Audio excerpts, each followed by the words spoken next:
Dear guests, dear colleagues, dear friends, today is already the second time that we meet to bestow the Human Roots Award, and I'm pleased to see that many of you have also joined our award ceremony last year. With the Human Roots Award, we intend to draw an arc between us today and our behavioral evolution in the past, with the aim of promoting our humanistic agenda of staying human in the future. Having said this, we wish to emphasize the crucial importance of Pleistocene archaeology. We Pleistocene archaeology are the custodians of the material archives that formed over the last 3 million years as a result of hominin behavior. We contribute not only to what makes us human, but also test and calibrate hypotheses from other disciplines about the evolution of our behavior, hypotheses which are quite often translated into directives for the future. We believe that Pleistocene archaeology can play a prominent role in the integrative orchestra of disciplines whose subject is man, but to achieve this, we must provide Pleistocene archaeology with a voice in order to communicate the importance of what we're doing.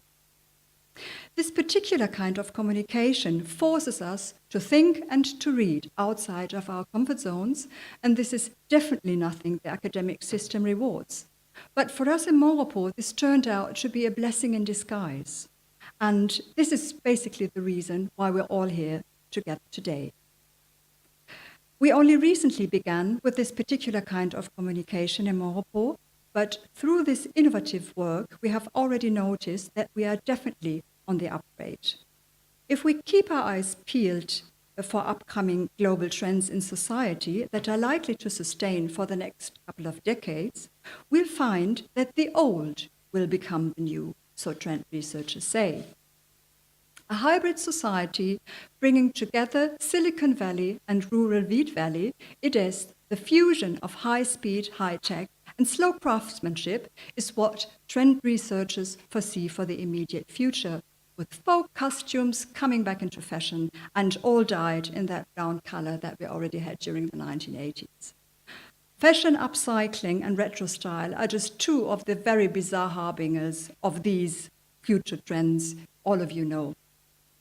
Needless to say, both our current and new research topics in Pleistocene archaeology differ little from the topics we debated during the 1980s, even though one must say our debates today are founded on results of new methods that have surely revolutionized our thinking.